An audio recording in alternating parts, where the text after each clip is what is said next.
సరికొత్త బజ్జీలతో నీ ముందుకొచ్చా. ఎట్లుంటాయో అనుకున్నా. అబ్బబ్బా! ఎంత సూపర్‌గున్నాయో తెలుసా? కంప్లీట్‌గా 2 రకాల బజ్జీలు కూడా నా లైఫ్‌లో ఇన్నాళ్ళు ఎందుకు మిస్ అయ్యానో అనిపించింది. కంప్లీట్‌గా చాలా టేస్టీగా ఉన్నాయి. వాటి కోసమని చెప్పి నేను కేవలం 1/4 కిలో పిండి తీసుకున్నా ఫ్రెండ్స్. దాంట్లో అర చెంచా వంట సోడా, అలాగే రుచికి సరిపడంత సాల్టు, వామండి అరచేతిలో మంచిగా నలిపి దీంట్లో వేసేసా. అలాగే ఒక్క చెంచా ఆయిల్ కూడా యాడ్ చేస్తే మరీ బీభత్సంగా ఉంటాయండి. ఆయిల్ లాగేయకుండా ఉంటాయి. అలాగే నోట్లో పెట్టుకోగానే క్రిస్పీగా తగులుతాయి. అదంతా మంచిగా కలుపుకొని ఇప్పుడు కొద్ది కొద్దిగా వాటర్ వేసుకొని మంచిగా బజ్జీలు కొంటించి మంచిగా కలుపుకోవాలి. బజ్జీ పిండి అనేది క్వాలిటీ కలిపే దాంట్లో కూడా ఉంటుందండి. చాలామంది మేము వేసినట్టు బజ్జీలు రావంటారు. ఎందుకు రావు ఫ్రెండ్స్? మేము చుట్టాలా మీరు పగవాళ్ళా? అట్లా ఏమీ ఉండదు. బజ్జీలు కలిపే విధానం బట్టి బజ్జీ క్వాలిటీ కూడా చాలా బాగుంటుంది. నేనైతే ఫస్ట్ టైం వేస్తున్నా. సో ఎగ్జైట్మెంట్లో ఉన్నా నేను. తమలపాకు బజ్జీ ఒక అన్న చెప్తూ ఉంటాడు. తమలపాకు బజ్జీ ఫేవరెట్, చాలా మంచిది, ఆరోగ్యానికి కూడా చాలా బాగుంటుంది.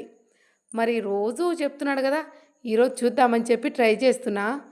అయితే దీని టేస్ట్ ఇలా ఉంటుందని నాకు ముందే తెలుసుంటే తప్పకుండా ట్రై చేస్తుండేదాన్ని. బట్ నాకు అస్సలు ఇట్లా ఉంటుందని ఎక్స్పెక్ట్ చేయలేదు. కానీ ఫిదా అయిపోయాను ఫ్రెండ్స్.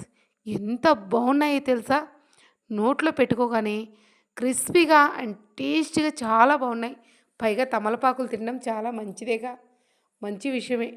కానీ ఇన్నాళ్ళు మిస్ అయినందుకే చాలా ఫీల్ అవుతున్నా. అయితే బజ్జీలు ఇట్లా తమలపాకు అద్ది వేయగానే పర్ఫెక్ట్గా పొంగుతున్నాయి. పర్ఫెక్ట్గా పొంగేసి బూరల్లాగా చూడ్డానికి చాలా బాగున్నాయి. చూడండి ఎంత బాగా పొంగాయో. ఒక సైడ్ నుంచి ఇంకో సైడ్ తిప్పుకుంటూ మంచిగా ఇవన్నీ కాలనిచ్చాను.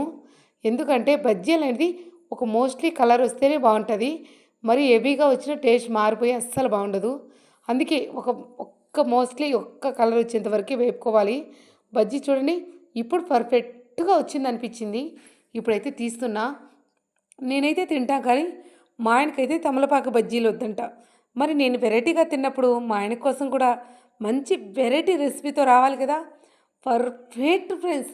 ఇప్పుడు మా ఆయన కోసం రెడీ చేసి ఇదైతే మైండ్ ప్లిదా అయిపోయింది అనుకోండి. బ్లోయింగ్. అసలు ఇంత టేస్ట్ ఉంటుందని కూడా నేను ఎక్స్పెక్ట్ చేయలేదు. బీరకాయ తీసుకొని పైన తొక్కంతా తీసేసి ఒక షేప్లో కట్ చేసుకున్నా.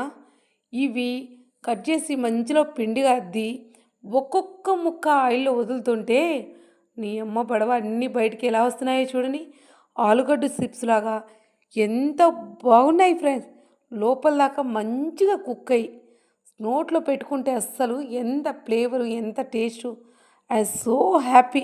అంత ఫిదా అయిపోయాను.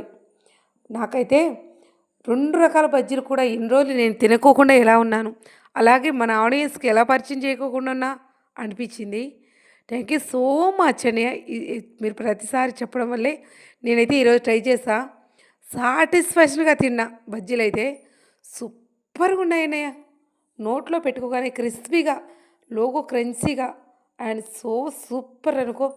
నాకైతే చాలా బాగా నచ్చాయి బజ్జీలు. చెప్పాను కదా, ఒక పర్ఫెక్ట్ కంటెంట్లో ఉన్నప్పుడే బజ్జీలు తీసేయాలి. ఈ కలర్ వస్తే సరిపోతుంది. మన బీరకాయ అనేది మంచిగా కుక్ అయి ఉంటుంది. నేను తినేటప్పుడు బీరకాయ ప్రతి ముక్కలో కూడా మంచిగా క్రిస్పీగా తగులుతుంది. మంచిగా కుక్ అయ్యి బాగా టేస్ట్ ఉన్నాయన్నమాట. మొత్తం తీసా. ఇంకా 2 ప్లేట్లు తీసుకొని ఇంకా పద ఈరోజు యుద్ధం ప్రకటిస్తామని చెప్పి 2 ప్లేట్లు తీసుకొని ఎలా ఉంటాయా అని ఒకసారి టేస్ట్ చేద్దామని చెప్పి ప్లేట్లు అయితే చేతపట్టుకున్నా. కానీ ఫ్రెండ్స్ దాంట్లో టేస్ట్ మామూలుగా ఉండదు. ఇంకా పెద్ద పెద్దగా ఉన్నాయి కదా, కొంచెం కట్ చేద్దామని చెప్పి పేపర్ మీద పెట్టి కట్ చేసిన మొదలుపెట్టినా. చూడండి హెయిర్ బబుల్స్ లాగా ఎంత బాగా పొంగాయో. తమలపాకేమో ఒక పక్కనుంది. ఇవైతే మంచి బూరెల లెక్క భలే పొంగాయన్నమాట. ఇంకా మంచిగా కట్ చేసుకొని తిందామని చెప్పి స్టార్ట్ చేశాను ఫ్రెండ్స్. ఇంకా నోట్లో పెట్టుకోగానే దాంట్లో ఫ్లేవర్ ఉంది. ఇంకా మాటలు లేవు, మాట్లాడుకోవాలి అస్సలు లేవు. అంత టేస్ట్ ఉన్నాయి. తింటేనే సూపర్ అనిపించింది అనుకోండి. కంప్లీట్గా ఆ మొక్కని ఇంకొకసారి తిందామనే ఫీల్ అయితే వచ్చింది. సూపర్ అండ్ టేస్టీగా ఉన్నాయి ఫ్రెండ్స్. సూపర్గా ఉన్నాయి. ఇంకా ఇవి ఎలా ఉన్నాయి మా ఆయనకి ఇచ్చే ముందు అదిగో సర్వ్ చేసే ముందు నేను తిందామని 2 ముక్కలు నోట్లో పెట్టుకున్నా. బాబోయ్! Mind blowing. అసలు ఎంత రుచిగా ఉన్నాయి. ఫ్రెండ్స్ మీలో ఎవరైనా ఇలాంటి ట్రై చేయలేకపోతే తప్పకుండా ట్రై చేయండి. Subscribe to my